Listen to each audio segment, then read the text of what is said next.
Sir, what is the importance of hobbies and what kind of hobbies are recommended in your CSS? I think let's put it this way.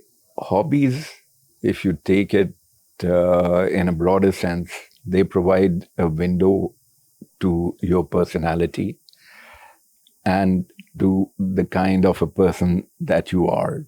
Like, whether you are resilient, whether you have a better emotional intelligence, whether you are disciplined, whether you are organized. So various hobbies do reflect that. And hobby by itself is a very healthy thing to have.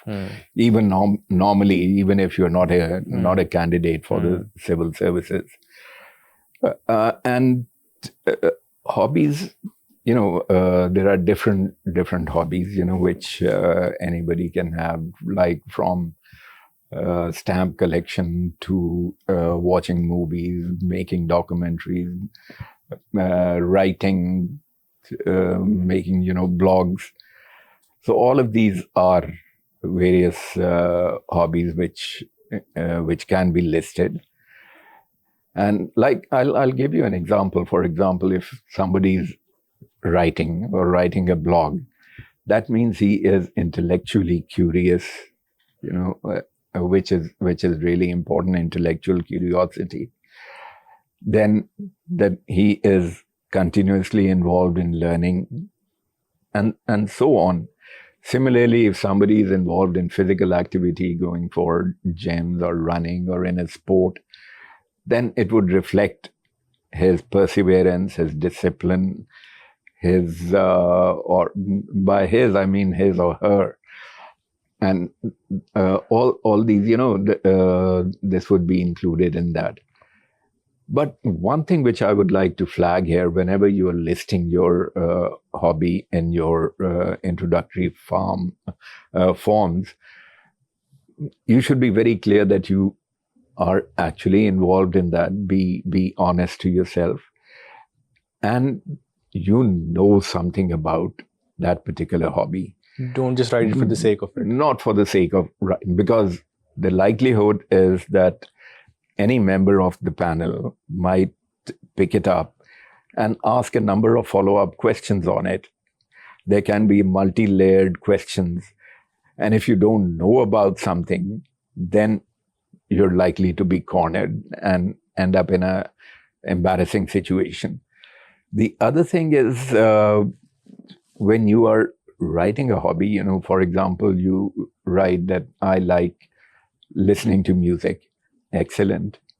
But then you have to narrow down the field. Genre. Don't leave the field too wide open so that you might be asked questions in areas which are not concerned with your actual area of interest. Sir. So you can write rap, you can write about Indian classical, you can write about the narrower the better. The narrower the better. Sir. And then that should be the area which directly concerns you. So that, I think, is really, really important. Sir. The advantages of writing about the hobby is that when this is one of the easier fields when you are in an interview.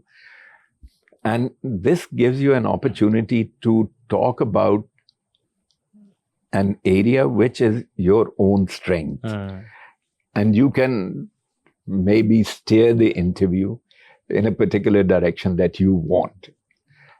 So you have a better opportunity to display your strengths rather than end up in areas which are murky or, as they say, it is better to suffer the ills you have than fly to those you know not of, as Hamlet said. So it makes complete sense. Sir, secondly, how to tackle questions that are very sensitive and critical? I mean, how do you take a certain stance on sensitive topics? Sensitive questions are bound to happen. They can come in two ways. Right. One is that a member of the panel might deliberately provoke a candidate, Or throw you in a situation. throw you in a situation where they would expect you to react, and see how you react.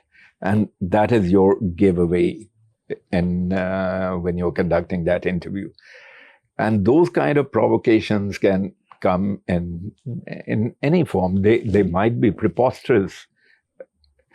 But the important thing is, that is where, as a candidate, you have to see how you handle it. The one is a deliberate provocation.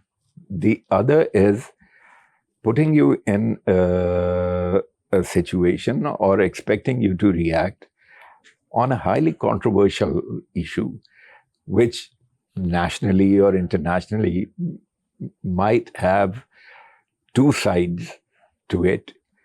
And reacting either way might be treading into dangerous areas.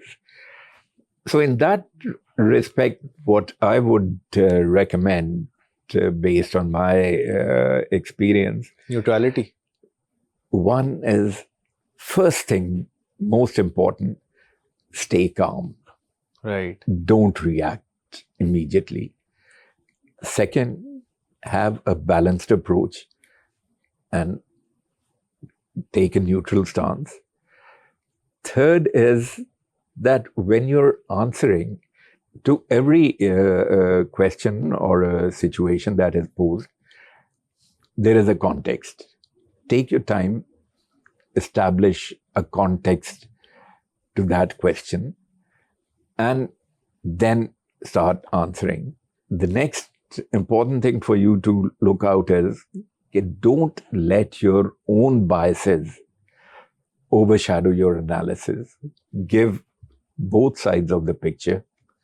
And the other very important thing is, be totally fact-based rather than, creating like a lot of things are hypothetical as far as the social media is concerned. Try going into that kind of a jargon. Be totally fact-based. And in that, of course, the panel would be expecting that your knowledge base in that area is good enough to support your arguments by facts. And last but not the least, which is your safety valve in any kind of situation, such situations. Like, for example, civil-military relationship. In civil-military relationships, your eventual safety would be going into the areas where there is a national consensus. Follow the constitution, follow the rule of law, follow the principles of democracy, and don't run down any of the institutions. Each institution is important in its own form, and then you can, work things around. Right. So in that way, you are not likely to be caught off guard or on the wrong foot. And as long as you don't let your own biases come out into the forefront, you will be more or less Is it imperative safe. to follow the state narrative every time? It is not important to follow the state narrative, but then if you are deviating from that, do it in a way that it doesn't come out as a dogmatic statement, Right. or a sweeping statement. It should come out as a kind of a opinion. Based on facts. Based on facts again. Right. So, lastly, sir, so how to strike a prudent balance between being confident and being overconfident? So how do you ensure that balance while giving the interview? that's very interesting. As somebody said, that there is a thin line dividing madness and genius. Right, sir. So it's the same way. Overconfidence and confidence has a very thin line which divides it. But that thin line is a red line which you should not cross on the wrong side. I'll give you an example. Confidence is that if a question is asked and the candidate says that I can answer this question because I prepared for it. This is confidence. An overconfident candidate would say, I can answer any question that you may ask on this subject. That is overconfidence. Right. So, confidence comes from knowledge, from your knowing a subject thoroughly and working on it. And overconfidence comes through by way of ego or by way of arrogance. What happens generally in when you cross over into the overconfident side, that is where you tend to antagonize the panel.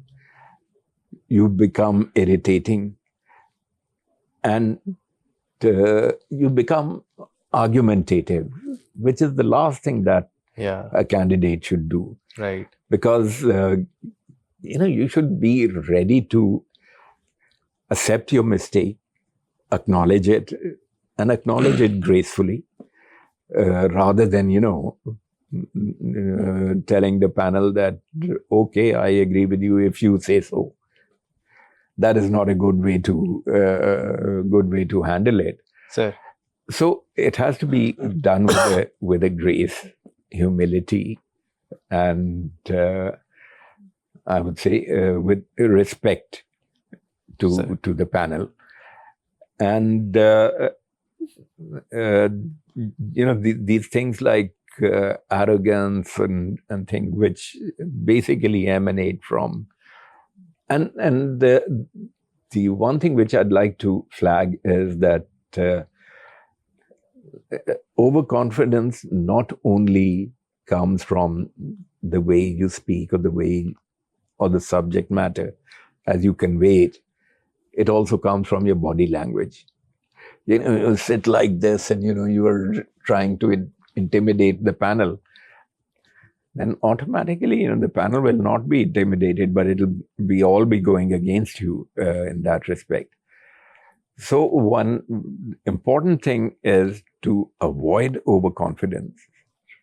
But to avoid that, be prepared as far as the subject matter is concerned.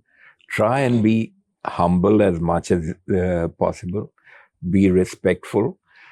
And take the interview as a learning process. When you take it as a learning process, then you acknowledge your mistakes. Sir. And you do say that, yes, this is an area where I need to improve myself. And the other very important thing is that if you don't know an answer, fair enough, you can say that I don't know an answer.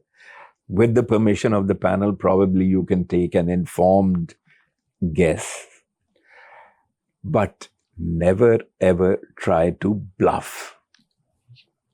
Because that is where you're going to be caught. Yeah. And that is where your entire interview will become choppy and you'll have a tough time. That's $1 million advice. And thank you so much for these valuable contributions. You're welcome.